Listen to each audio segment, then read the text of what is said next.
Hello, good evening, नमस्कार। मैं खेताराम जागीर जागीर science academy के यूट्यूब चैनल पर आप सबका स्वागत है। हम पढ़ रहे थे विज्ञान कक्षा 10वीं चैप्टर नंबर 10वां प्रकाश के बारे में, जहाँ हम अभ्यास प्रश्नों को मिला रहे थे और वहां पर 9 अभ्यास प्रश्न अपन सोल्व कर चुके थे। बचे हुए प्रश्न जो है अपन इस वीडियो में सोल्व करेंगे।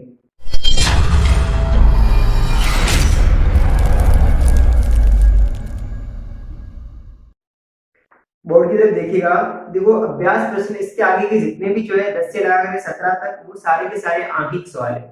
और आंकिक प्रश्नों को हल करने से पहले आपको दो सूत्र अच्छे से याद होने चाहिए। एक तो दर्पण सूत्र और एक लेंस सूत्र। इसके साथ साथ आवर्धन का सूत्र भी आपको याद होना चाहिए कि दर्पण के लिए क्या होता है और लेंस के लिए क्या होता है। इसके अतिरिक्त आपको धनात्मक और ऋणात्मक चिन्हों का चयन करना आना चाहिए। इसमें दो चीजें फिक्स है। पहले फोकस दूरी के संबंध में कि अवतल लेंस हो या फिर अवतल दर्पण हो, उन दोनों की जो फोकस दूरी है वो सदैव ऋणात्मक रहती है। इसके अतिरिक्त अगर उत्तल है, वो चाहे लेंस हो चाहे दर्पण हो, उसकी फोकस दूरी सदैव धनात्मक रहती है। दूसरा है प्रतिबिंब के संबंध में। बिंब की जो ऊंचाई है वो सदैव पॉजिटिव होती है, लेकिन बिंब की जो दूरी है वो सदैव नेगेटिव होती है। ये 5-7 बातें आपको अच्छे से पता होनी चाहिए ताकि जितनी भी आंतरिक सवाल है उनको आराम से किया जा सके। तो देखो, सबसे पहले 10वें प्रश्न में आपको क्या दिया गया है कि 5 सेंटीमीटर कोई लंबा बिंब। प्रश्न को जितना पढ़ो उतना लिख लो। 5 सेंटीमीटर कोई लंबा बिंब, इसका मतलब बिंब की हाइट कितनी दी गई है? 5 सेंटीमीटर। आगे क्या बोला गया है? 10 सेंटीमीटर फोकस दूरी के किसी अभिसारी लेंस से, ठीक है ना। फोकस दूरी आपको कितनी दी गई है? 10 सेंटीमीटर। 10 सेंटीमीटर फोकस दूरी की किसी अभिसारी लेंस से 25 सेंटीमीटर दूरी पर रखा गया है। बिंब जो 25 सेंटीमीटर दूरी पर रखा गया है, इसका मतलब बिंब की दूरी कितनी है? 25 सेंटीमीटर। इसमें एक वर्ड आया है अभिसारी लेंस। बताइए अभिसारी लेंस किसे कहते हैं? तो इसको आराम से समझिए। अभिसारी लेंस का मतलब क्या हुआ कि जो लेंस प्रकाश की किरणों को अभिकेंद्रित करता है, एक जगह पर इकट्ठा करता है, वो कौन सा दर्पण, कौन सा लेंस करेगा? तो जाहिर सी बात है वो उत्तल लेंस करेगा। इसका मतलब आपको जो लेंस दिया गया है वो उत्तल लेंस है। और अभी मैंने आपको बताया कि उत्तल लेंस की जो फोकस दूरी क्या रहती है? धनात्मक रहती है। और एक चीज, प्रतिबिंब की दूरी क्या रहेगी? सॉरी, बिंब की दूरी ऋणात्मक रहेगी। आपको इसमें सबसे पहले प्रतिबिंब की दूरी ज्ञात करनी है। अगर प्रतिबिंब की दूरी ज्ञात करनी है तो आप सीधा सूत्र लगाइए। अगर लेंस है तो लेंस सूत्र से, ठीक है ना। इस प्रश्न में आगे आपसे यही पूछा जा रहा है कि प्रतिबिंब की स्थिति, प्रकृति और आकार बताइए और इसका एक किरण आरेख बना दीजिए। तो देखो, लेंस सूत्र से क्या होता है? लेंस सूत्र तो 1/f बराबर 1/v माइनस 1/u। आराम से सबके मान रखिए, लेकिन उससे पहले हमें v ज्ञात करना है, तो u को उधर भेज दीजिए। 1/v बराबर क्या हो जाएगा? 1/f plus 1/u।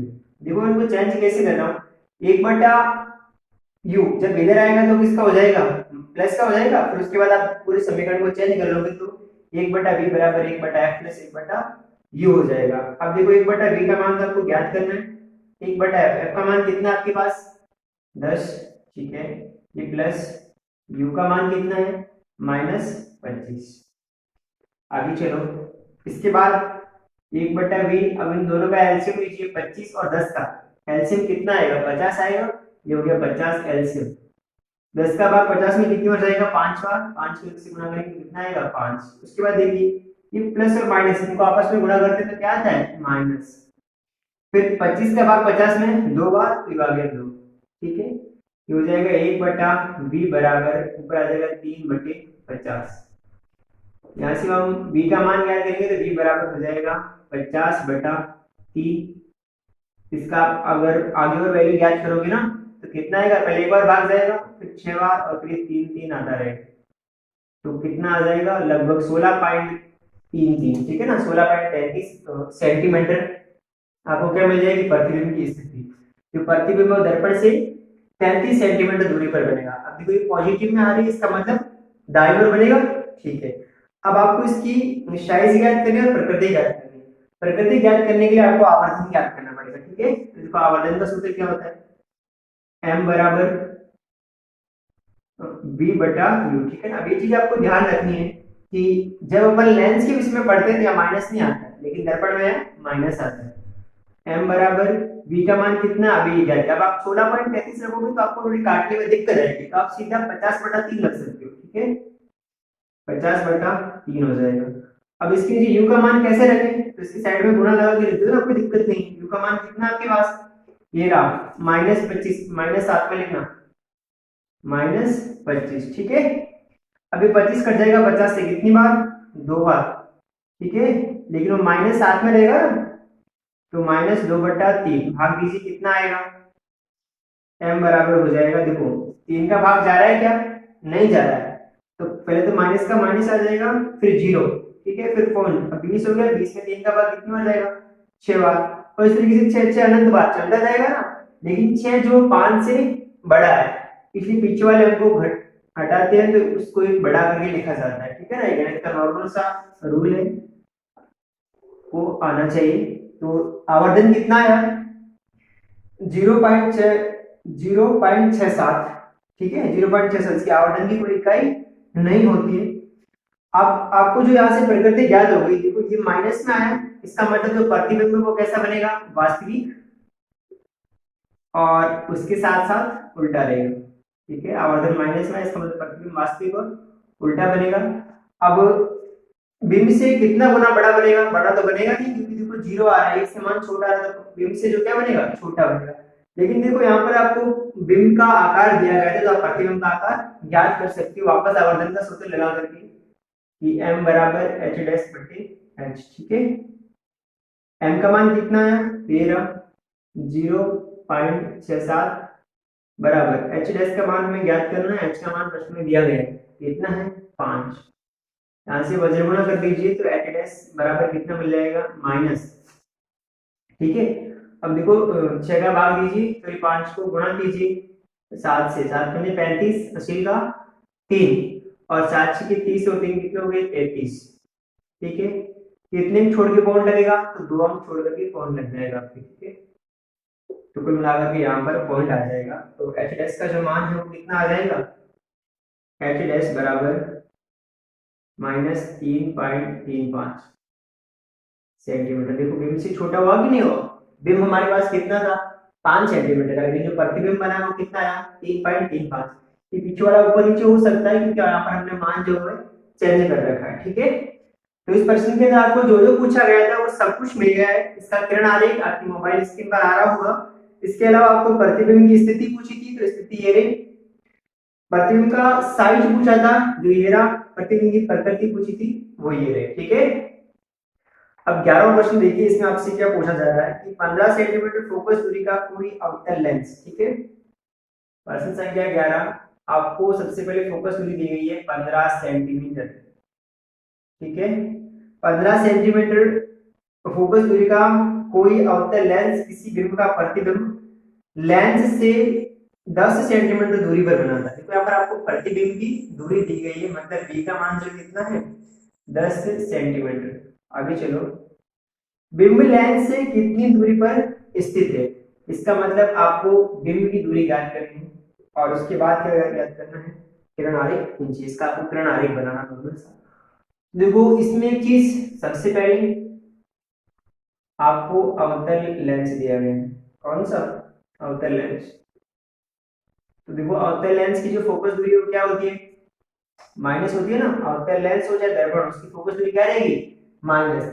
और यहाँ पर ये आपको क्या दिया जा रहा है, बिंब दिया जा रहा है, ठीक है। अब देखो यहाँ से बिंब की दूरी माइनस है या प्लस है, ये आपको इंपॉर्टेंट। देखो अब तक हमने जितना भी पढ़ा था उसमें प्रतिबिंब की दूरी के संबंध में कुछ भी हमें ज्ञात नहीं होता था, प्रश्न को करने के बाद पता चलता था कि वो माइनस में या फिर प्लस में है। लेकिन आपको पता होना चाहिए कि अवतल लेंस से जो है वो दो ही प्रकार की बिंब बनते हैं, दो ही प्रकार की स्थितियां केवल बनती है, और उन दोनों स्थितियों में जो प्रतिबिंब बनता है ना, वो प्रतिबिंब आपके बाईं ओर बनता है, प्रतिबिंब किस ओर बनता है, बाईं ओर बनता है। इस कारण v का जो मान है ना वो क्या रहेगा, नेगेटिव रहेगा। ये आपको एक अलग चीज है जो अभी से आपको पता होनी चाहिए, ठीक है ना। दो स्थितियां रहती है, और उन दोनों स्थितियों में जो प्रतिबिंब बनता है ना अवतल लेंस में, वो बाईं ओर बनता है, और बाईं ओर बनने के कारण प्रतिबिंब की दूरी जो किसमें होगी, माइनस में होगी। तो चलिए अपन सबसे पहले सूत्र लगाते हैं लेंस सूत्र से, और लेंस सूत्र क्या है, 1/f बराबर 1/b माइनस 1/u। यहाँ से 1/u का पक्षांतर कीजिए, 1/u बराबर 1/v। अब देखो 1/u इधर आया तो प्लस का और ये उधर गया तो माइनस का। अब मान रखिए 1/u बराबर 1/v। v का मान कितना है -10 बराबर 1/f। f का मान कितना है तो ये है माइनस का, तो ये बीच में माइनस है, माइनस का 15। आगे चलो तो ये हो जाएगा,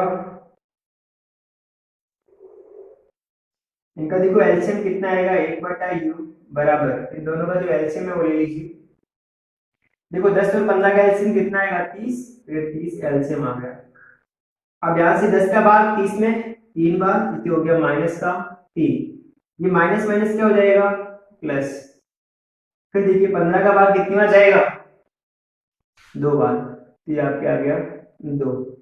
ठीक है, और यहाँ से हो जाएगा 1/u बराबर -1/30। तो u बराबर कितना आ जाएगा -30 सेंटीमीटर। अतः बिंब को लेंस से 30 सेंटीमीटर दूरी पर रखना पड़ेगा। यहाँ पर माइनस का मतलब क्या हुआ, बिंब जो आपकी किस तरफ होना चाहिए बाईं ओर। तो इस प्रश्न में आपसे केवल इतना ही पूछा गया था क्या, बिंब जो है उसे लेंस से कितनी दूरी पर रखना है। इसका किरण आरेख आपके मोबाइल स्क्रीन पर होगा। अब 12वां सवाल देखिए, इसमें आपसे क्या पूछा है। अगला सवाल देखिए, क्वेश्चन संख्या 12। 15 सेंटीमीटर फोकस दूरी की, इस क्वेश्चन से चलते हैं कि 15 सेंटीमीटर फोकस दूरी की किसी उत्तल दर्पण से कोई बिंब, जो फोकस दूरी आपको दी जा रही है f बराबर वो है 15 सेंटीमीटर। फोकस दूरी की किसी उत्तल दर्पण से कोई बिंब 10 सेंटीमीटर दूरी पर रखा है, u बराबर कितना है 10 सेंटीमीटर। तो प्रतिबिंब की स्थिति तथा प्रकृति ज्ञात कीजिए। तो प्रश्न में आपको सबसे पहले दिया जा रहा है उत्तल दर्पण, ठीक है। ये चीज आप सबसे पहले क्लियर कीजिए कि आपको कौन सा दर्पण कौन सा लेंस दिया जा रहा है, और उसके आधार पर आप फोकस दूरी का निर्धारण कर दीजिए। उत्तल दर्पण है तो फोकस दूरी क्या रहेगी धनात्मक, लेकिन प्रतिबिंब दूरी तो माइनस में ही रहेगी। प्रतिबिंब की दूरी क्या रहेगी हर बार माइनस में, लेंस का दर्पण कोई भी हो। आपको सबसे पहले इसमें प्रतिबिंब की दूरी ज्ञात करनी है, तो दर्पण सूत्र से। देखो दर्पण सूत्र क्या होता है, 1/f बराबर 1/v प्लस 1/u, बस इतना ही फर्क है। लेंस में यहाँ माइनस आता है जबकि दर्पण में क्या आता है प्लस आता है। सबकी मान रखी, लेकिन उससे पहले आपको v का मान क्या देना, तो पक्षांतर कर दीजिए सीधा। 1/v बराबर हो जाएगा 1/f माइनस 1/u। अब मान रखिए 1/v बराबर 1/f, f का मान कितना है 15 माइनस u का मान कितना है -10। अब इसका एलसीएम लीजिए 1/v, तो वापस 15 और 10 का एलसीएम कितना आएगा 30। 15 का भाग 30 में 2 बार, ये हो गया 2। ये माइनस माइनस प्लस, और 10 का भाग 20 में कितनी बार जाएगा 3 बार, तो ये आपके आ गया 3। तो 1/v बराबर कितना हो जाएगा 5/30। यहाँ से आप वज्र गुणा कर दीजिए, या v बराबर 30/5, तो v का मान कितना आ जाएगा आपकी 6 सेंटीमीटर। मेरी पॉजिटिव में आ रहा है। तो जो आपके प्रतिबिंब है वो 6 सेंटीमीटर दूरी पर बनेगा, दर्पण से 6 सेंटीमीटर दूरी पर बनेगा। आगे आपसे क्या पूछा जा रहा है कि प्रतिबिंब की स्थिति, ये तो बता दी। जब आपको प्रकृति ज्ञात करनी है तो आवर्धन का सूत्र लगाइए। देखो आवर्धन का सूत्र क्या होता है, m बराबर -v/u। देखो ये थोड़ा सा फर्क आ गया, लेंस में यहाँ माइनस नहीं आता है जबकि दर्पण में यहाँ माइनस आता है, बस छोटा छोटा अंतर है वो आपको देखना है। देखिए m बराबर ये हो गया माइनस का चिन्ह, लेकिन v का मान आपके पास कितना है 6, और u का मान कितना है, तो ये रहा माइनस का 10। निकालिए मान कितना आएगा, माइनस माइनस कैंसिल आउट हो जाएगा, m बराबर आपको मिलेगा 0.6। कितना आएगा 0.6, देखो प्लस में आ रहा है। इसका मतलब जो आपके प्रतिबिंब बनेगा ना वो कैसा रहेगा, आभासी और सीधा रहेगा, ठीक है। आभासी और सीधा बनेगा। मान 1 से कम आ रहा है ना, 1 से कम आ रहा है तो बिंब से छोटा बनेगा। अब अगला प्रश्न देखिए 13वां। इसमें आपसे क्या पूछा जा रहा है कि एक समतल दर्पण द्वारा उत्पन्न आवर्धन प्लस 1 है, इसका क्या है। देखो समतल दर्पण, आपसे ये पूछा जा रहा है कि एक समतल दर्पण जो होता है उस समतल दर्पण द्वारा जो उत्पन्न आवर्धन है उसका मान +1 होता है और ये सदैव +1 ही होता है। इसका मतलब क्या है, आप इससे क्या समझते हैं? तो मैंने जब आपको आवर्धन पढ़ाया था तब ये सब कुछ बता रखा है, लेकिन फिर भी आप यहाँ से देख लो क्या इस सूत्र से आप क्या अर्थ निकाल सकते हो। देखो पहली चीज आप प्लस का अर्थ निकालिए, बताइए प्लस का मतलब क्या होता है? अभी पिछले प्रश्न में तो पढ़ा, प्लस का मतलब होता है कि जो बनने वाला प्रतिबिंब है वो आभासी होता है और सीधा होता है। ठीक है, पहला मतलब तो ये हो गया। यहाँ पर धन चिन्ह का मतलब क्या है कि समतल दर्पण द्वारा बनने वाला प्रतिबिंब आभासी तथा सीधा होता है। अब दूसरा यहाँ पर +1 लिखा हुआ है, इसका मतलब बताइए। एक क्या लिखा हुआ है? एक का मतलब क्या होता है? ये भी आपको बता चुका हूँ कि जब आवर्धन का मान 1 आता है तो 1 से अगर ज्यादा आता है तो प्रतिबिंब बिंब से बड़ा बनता है, 1 से कम आता है तो प्रतिबिंब बिंब से छोटा बनता है। लेकिन जब 1 आता है तो प्रतिबिंब जो है वो बिंब की समान साइज का बनता है। ठीक है ना, यानी प्रतिबिंब का साइज या प्रतिबिंब का आकार बिंब के समान होता है।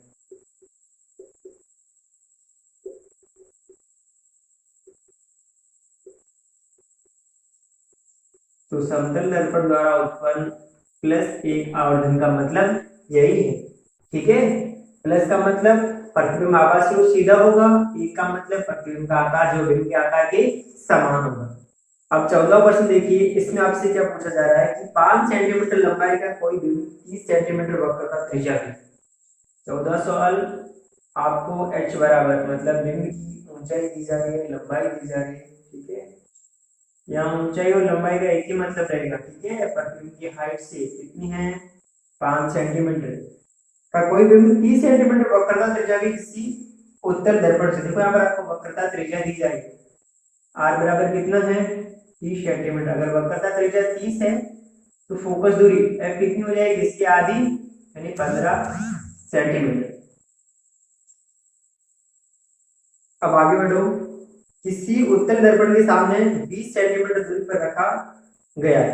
जो 5 सेंटीमीटर लंबाई का बिंब है ना, उसे 30 सेंटीमीटर वक्रता त्रिज्या के किसी उत्तल दर्पण के सामने 20 सेंटीमीटर दूरी पर रखा गया है। प्रतिबिंब की स्थिति, साइज तथा प्रकृति ज्ञात कीजिए। यानी जो u का मान है वो 20 सेंटीमीटर है, आपको v का मान ज्ञात करना है। तो सबसे पहले आपको जो दर्पण दिया गया है उसका नाम है उत्तल। ठीक है, उत्तल दर्पण है। अगर दर्पण उत्तल है तो फोकस दूरी क्या रहेगी? पॉजिटिव, लेकिन ये क्या रहेगा? माइनस में। कौन सा? प्रतिबिंब, सॉरी बिंब की दूरी क्या रहेगी? माइनस में। तो सबसे पहले आप यहाँ पर प्रतिबिंब की दूरी ज्ञात कीजिए दर्पण सूत्र से। दर्पण सूत्र से 1/f बराबर 1/v प्लस 1/u। यहाँ से पक्षांतर करिए, 1/f और 1/v बराबर 1/f माइनस 1/u। मान रखिए 1/v बराबर 1/f, f का मान कितना है आपके पास? 15 माइनस 1/u, u का मान कितना है? ये रहा -20। अब एलसीएम ले लीजिए, 1/v बराबर, देखो इसका एलसीएम कितना आएगा? 15 और 20 का। तो यहाँ पर देखो 40 भी नहीं आएगा, तो कितना आना चाहिए? 60 आएगा। 15 का भाग 4 बार, 15 जो कि 60। अब देखो ये माइनस माइनस प्लस में, इसका भाग इसमें कितनी बार जाएगा? 3 बार। ठीक है, इनको जोड़ दीजिए, 1/v बराबर 7/60। मान ज्ञात कीजिए, v बराबर हो जाएगा 60/7 और यहाँ से मान ज्ञात करो। देखो पहले भाग कितनी बार जाएगा? लगभग 8 बार। ठीक है, 7 8 56, यहाँ लग गया पॉइंट, कितने हो गए? 40। 7 पंजे 35 हो जाएगा, फिर से इस पर बचेगा आपकी कितना? 5, और 5 से हो जाएगा 50 और इसमें हो जाएगा 7 7 49। तो आपकी कितनी आ जाएगा? 8.57 सेंटीमीटर क्या आ जाएगी? प्रतिबिंब की दूरी। अब ये आपको ज्ञात हो चुकी है, इसके बाद क्या ज्ञात करना वो देख लीजिए। अब इस प्रश्न में आपको ये ज्ञात करने के बाद प्रतिबिंब की प्रकृति और स्थिति प्रकृति ज्ञात करनी और साइज ज्ञात करना है, ठीक है। प्रतिबिंब की प्रकृति तथा साइज ज्ञात कीजिए। तो प्रकृति ज्ञात करने के लिए हम आवर्धन का सूत्र लगाएंगे, m बराबर माइनस v बटा u। m बराबर माइनस, आप देखो यहाँ पर v का मान मैंने आपको अभी बताया था कि जब इस प्रकार का मान आता है ना, तो उसकी जो भिन्न वाली संख्या उसको रखिए ताकि उसको हल करने में आसानी हो। तो ये हो जाएगा 60/7। इसकी u का मान कैसे रखेंगे, कोष्टक में रखिए गुणा -20, ठीक है। देखो 60/7 है ना, ये v का मान है, और -20 जो इसका मान है u का मान। अब देखो 20 जो है वो इससे कितनी बार कटेगा, 3 बार, ये माइनस माइनस जो वो भी आपस में कैंसिल आउट हो जाएगा। m बराबर कितना आएगा, 3/7। चलिए भाग दीजिए, कितनी बार जाएगा m का, m का नहीं 7 का भाग, हो जाएगा m बराबर, तो पहले तो जाएगा नहीं, सीधी सी बात, 3 में भाग जाएगा क्या 7 का, नहीं जाएगा। फिर हो जाएगा 30 में जाएगा आपके 4 बार, 4 7 28, तो उसे इस पे बचेगा, 20 में 1 बार जाएगा। तो जो उत्पन्न आवर्धन है वो आपकी कितना आ जाएगा, 0.41। अब इस आधार पे आपको प्रकृति बताने की, प्रतिबिंब जो उसकी प्रकृति क्या रहेगी, तो आप लिख सकते हो कि प्रतिबिंब जो है वो आभासी बनेगा। देखो प्लस में आ रहे हैं ना, इसलिए प्रतिबिंब आभासी बनेगा, और कैसा होगा, सीधा। इसके अलावा आपको एक चीज और याद करनी है, वो है साइज, ठीक है। अब देखो साइज आप कहां से याद करोगे, तो आप वापस आवर्धन का सूत्र लगाइए, m बराबर h'/h। आवर्धन आपके पास ये रहा 0.41 बराबर h'/h। h का मान कितना आपके पास, 5, ये हो गया 5, और गुणा कर दीजिए, h' बराबर 1 बार, और ये हो गया 20 बार, ठीक है। मतलब 5 को गुणा किया 1 से, 5 से कम 5, 5 चौके 20, दो आप टोट के पॉइंट लगा दीजिए, तो h' का जो मान आया वो आपकी कितना आया, 2.05 सेंटीमीटर, ठीक है। देखो आधे से भी कम है ना, जो मान है वो कितना आ रहा है, 0.4 आ रहा है, तो आधे से भी कम आ रहा है। तो इस प्रकार से आपने साइज ज्ञात की, प्रतिबिंब की साइज, प्रतिबिंब की प्रकृति और प्रतिबिंब की स्थिति, तीनों चीजें ज्ञात हो चुकी है। कोण के बाद का जो मान है 19-20 हो सकता है, क्योंकि देखो यहाँ से अगर आप एक अंक और मान बढ़ाओगे, फिर उस अंक को घटाओगे तो ये एक संख्या और बढ़ जाएगा। आप 5.6 की 5.7 की जगह 7 को हटा करके आप 6 भी ले सकते हो, 8.6 ले सकते हो, वो भी सही। तो ऐसा मान आपकी कभी भी गलत नहीं किया जाएगा। पॉइंट के बाद 2 अंकों तक अगर आप जो भी मान निकालते हो, वैल्यू आपकी सही मानी जाएगी। अब 15वां क्वेश्चन देखिए कि 7 सेंटीमीटर साइज का कोई बिंब 18 सेंटीमीटर फोकस दूरी के, देखो प्रश्न संख्या 15, h का मान जो आपको दिया जा रहा है 7 सेंटीमीटर, साइज का कोई बिंब 18 सेंटीमीटर फोकस दूरी के किसी अवतल दर्पण से, f का मान आपको दिया गया है 18 सेंटीमीटर, फोकस दूरी की किसी अवतल दर्पण के सामने 27 सेंटीमीटर दूरी पर रखा गया है, मतलब u का मान जो है वो 27 सेंटीमीटर है। आप दर्पण से कितनी दूरी पर किसी पर्दे को रखें कि उस पर वस्तु का स्पष्ट फोकसित प्रतिबिंब प्राप्त किया जा सके, प्रतिबिंब का साइज तथा प्रकृति भी ज्ञात कीजिए। तो देखिए इस प्रश्न में आपको जो दर्पण दिया गया उसका नाम है अवतल, ठीक है। अगर दर्पण अवतल है तो फोकस दूरी क्या रहेगी, माइनस में, और ये तो पहले से माइनस में होती है, ठीक है ना। हाँ, इसको ज्यादा कुछ कहने की जरूरत नहीं है। यू जो है ना वो सदैव किस पर रहेगा, नेगेटिव। दिक्कत बस यही करता है, अगर आप इसका चयन अच्छे से कर लेते हैं तो फिर प्रश्न आराम से हो जाता है। तो सबसे पहले आप लगा दीजिए दर्पण सूत्र से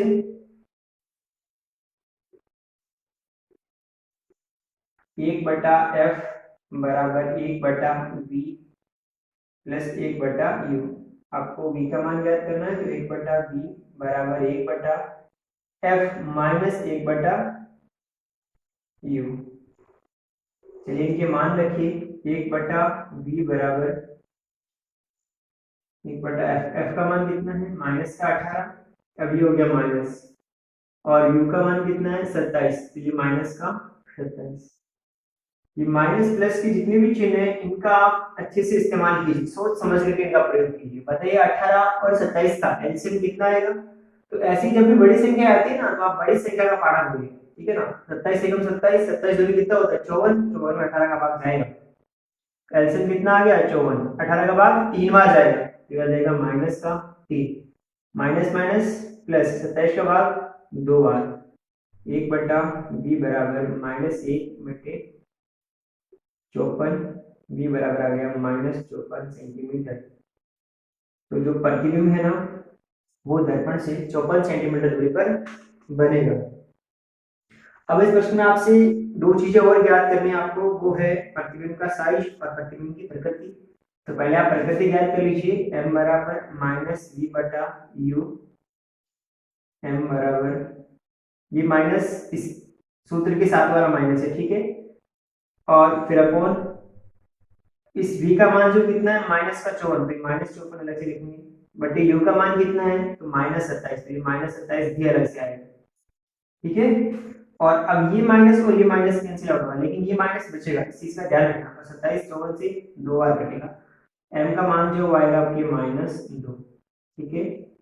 आवर्धन कितना मिला -2, अगर माइनस में आ रहा है तो प्रतिबिंब जो बनेगा वो आपके वास्तविक होगा और उसके साथ साथ वो उल्टा होगा, ठीक है। अब देखिए आपको प्रतिबिंब का साइज याद करनी है, तो वापस आवर्धन का सूत्र लगा दीजिए, m बराबर h बट्टे h, आवर्धन आ गया 2 माइनस का, ठीक है, h डैश हमें याद करना है और h का मान कितना है 7, h डैश बराबर हो जाएगा -14 सेंटीमीटर, ठीक है ना। देखो यहाँ पर जो दूरी आ रही है वो भी माइनस में आ रही है, तो इसका मतलब क्या है, ध्यान देखो, ये माइनस में आ रहा है तो माइनस में दूरी कैसे मापते हैं, यहाँ माइनस में दूरी का सिंबल माइनस का मतलब ये हुआ कि जो प्रतिबिंब है ना वो बाईं तरफ बनेगा, तभी उसकी दूरी कैसे आएगी नेगेटिव आएगी। और देखो यहाँ प्रतिबिंब की हाइट माइनस में आ रही है, इसका मतलब क्या हुआ, इसका मतलब ये हुआ कि प्रतिबिंब जो उल्टा बनेगा वो मुख्य अक्ष से नीचे बनेगा, तो माइनस प्लस का ये मतलब होता है, ठीक है। अब 16वां प्रश्न देखिए कि उस लेंस की फोकस दूरी ज्ञात कीजिए, सॉरी उस लेंस की फोकस दूरी ज्ञात कीजिए जिसकी क्षमता कितनी है -2 डायोप्टर। अब ये प्रश्न जो है वो आपकी लेंस की क्षमता पर आधारित है। आपको प्रश्न में क्या दिया जा रहा है कि जो लेंस की क्षमता है मतलब P की वैल्यू जो है वो है -2 डायोप्टर और आपको फोकस दूरी f का मान ज्ञात करना है। तो सिंपल सी चीज है, आप सीधा सूत्र लगाइए लेंस की क्षमता का, f बराबर होता है फिर b बराबर 1/f, यहाँ से P की वैल्यू कितनी है -2 बराबर हो जाएगा 1/f। अब देखो यहाँ से मान कैसे ज्ञात करोगे, तो देखो जब आप अजय गुणा करोगे तो f यहाँ आ जाएगा और 2 वहां पहुंच जाएगा, f बराबर हो जाएगा 1/-2, भाग दीजिए, f बराबर कितना आएगा -0.5।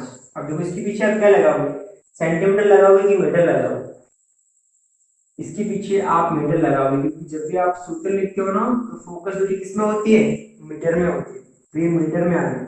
अगर आपको इसे सेंटीमीटर में बदलना है तो 100 का भाग देना पड़ेगा, 100 का भाग देके आप सेंटीमीटर में बदलोगे तो 50 सेंटीमीटर आ जाएगी, फोकस दूरी कितनी आ जाएगी 50 सेंटीमीटर।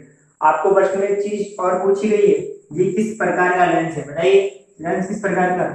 देखो ये माइनस में था ना तो फोकस दूरी माइनस में आएगी, देखो माइनस में, बताइए लेंस किस प्रकार का है, तो कौन से लेंस की फोकस दूरी माइनस में होती है। अरे चाहे लेंस कौन सा भी होना, अगर माइनस में आ गया इसका मतलब होता ही है, सीधी सी बात।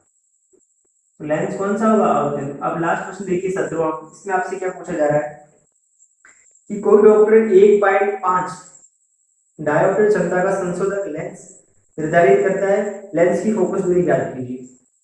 आपस वही चीज, आपको पी की वैल्यू दी गई है प्लस 1.5 डायोप्टर, आपको फोकस दूरी ज्ञात करनी है, सूत्र लगाइए E बराबर 1/f, पी की वैल्यू है 1.5, यहाँ प्लस लिखने की जरूरत नहीं है, 1/f, देखो पक्षांतर करोगे f यहाँ आ जाएगा और 1/1.5 हो जाएगा। अब यहाँ पर आप भाग कैसे दोगे, इस पॉइंट को हटाइए, ऊपर एक 0 आ जाएगा, अब भाग दीजिए। अगर आपको 15 का पारा आ रहा है तो ठीक है, अगर नहीं आ रहा तो काट करके भी कर सकते हैं, लेकिन 15 तक पारे आने चाहिए।